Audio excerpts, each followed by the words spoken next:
Hello. Johnny. Kulu, who's this lady here by you?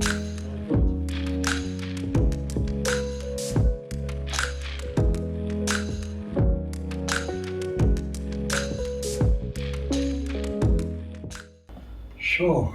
The earliest memory of a child is my father hitting me with a spanner on my back.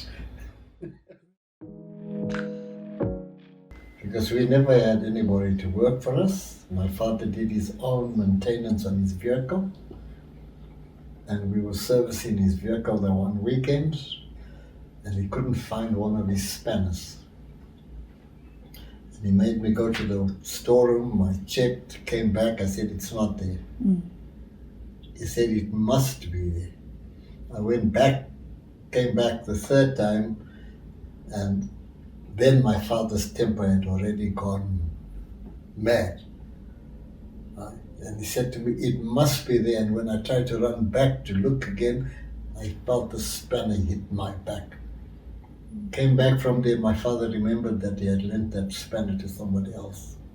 Told me to go fetch it from there. That must have been about 12, between 12 and 30.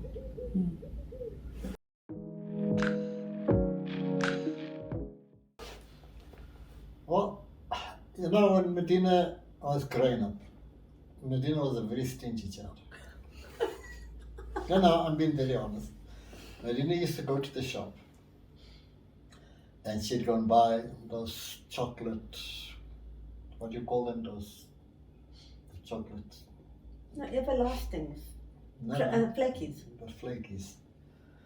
And she'd go and buy 2 or 3 flakies with her pocket money, but eat them all the way, eat them on the road before she got home. Dad. Okay?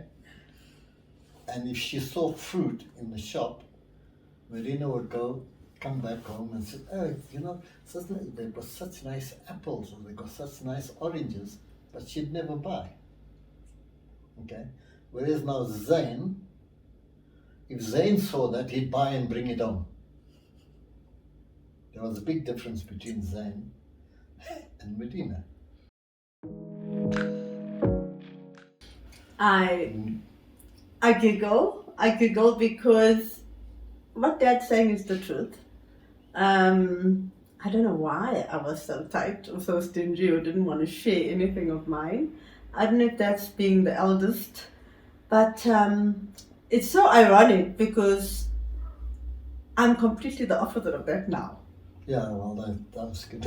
Totally didn't get to that. Yeah. Okay. And then when Medina started working, we made her pay board and lodge, just to give her that responsibility of she's got to pay for stuff. Okay? Because she paid board and lodge, she expected the tackies, we had to buy the shoe shine to clean the tack, whatever was wanted, we had to buy. She wouldn't buy it for herself because she was paying board and lodge. Okay? So there was a big difference between she and her brother when they were growing up. Zayn was one that would buy, he'd bring home, and he'd share. Medina was different. Okay?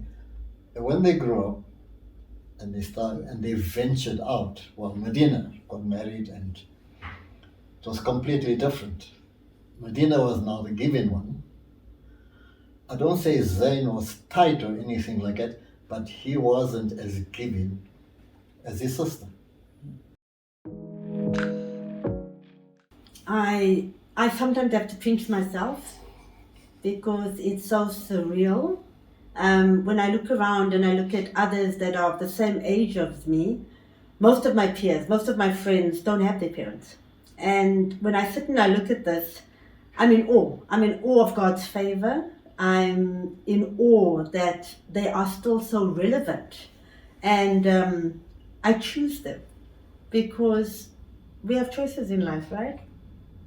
And sometimes yes, it's extremely difficult because of the generations and we all see things so differently. So it really is tough because our characters are so diverse. But I just love the fact that they're around, and I wouldn't have it any other way.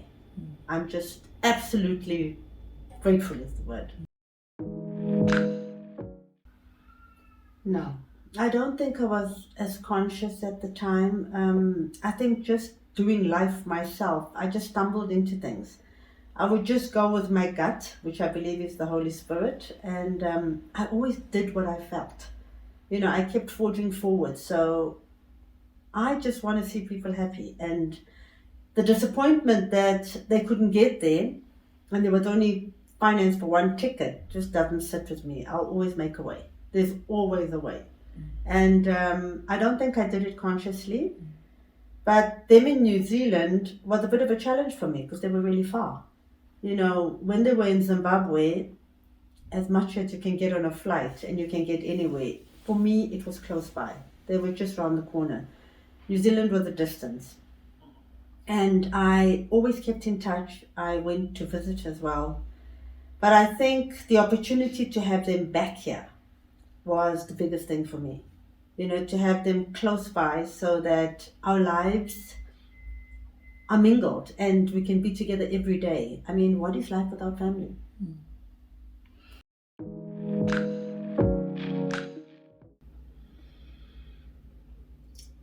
I can only say it now because I'm so much more conscious and intentional, but disciplined. I didn't understand it at the time. My father was, in my eyes, ridiculously strict. And it was painful. However, when I look at the impact and the foundation that it created for me, I can't even explain because I am disciplined. You know, I am very rigid to a certain extent, and my daughter has helped me soften a little because I knew that things needed to be done a certain way, and I think from generation to generation we take the good and the bad, and sometimes what we feel is good is actually not as good for us, and sometimes the bad is really good for us. But I've managed to sort of figure my way through it. And to answer your question, what did I take from it?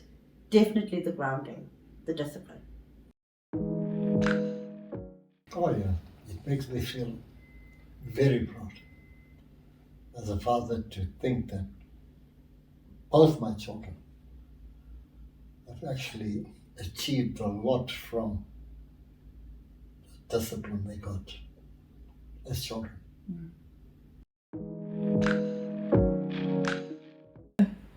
I was a lot older. I didn't have the princess moment as a child. As a child, I was extremely fearful. So that has its pros and cons that go with it. But I remember as a young adult living in Johannesburg and actually going home and starting to, you know, play around with a glass of wine, and because I was one that never ever drank. I never drank at all. Alcohol just wasn't for me. But occasionally, you know, just when it was something merry and something cheerful, I remember sitting and finishing a complete bottle with my dad, full of laughter, full of fun. You know, I never ever thought that moment would come because from a disciplinary perspective, I mean, my father was straight up. And here I am as a young adult sharing a glass of wine and having laughs and chats. So that's the fun part that I recall. Oh, there's many a time we sit here and we talk and she'll tell me her problems and I'll talk to her about what's happening with me and things like that. And now that Medina's grown up and does what she does, sits and gives us a lot of advice, myself and her mother. Because I'm still, like I said to you, old school. And we'll sit here and she'll talk and she'll say, Dad, it's not like this, it's like that. And I get a lot of advice from my daughter now. Okay? Which I couldn't do with my parents, especially my dad. Okay? So there is a lot that she's actually taught myself and my wife. That's beautiful. it's the resistance. Dad will tackle anything. There's nothing that he cannot do. I call him a MacGyver.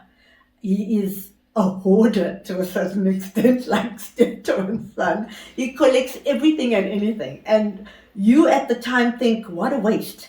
But when you need something fixed, he will remind you of what he collected and what he stored, and you cannot find it anywhere, and he'll make a plan. So I just love the fact that my father can fix anything. Thank you. There we go. Thank you so much, Kulu. High five.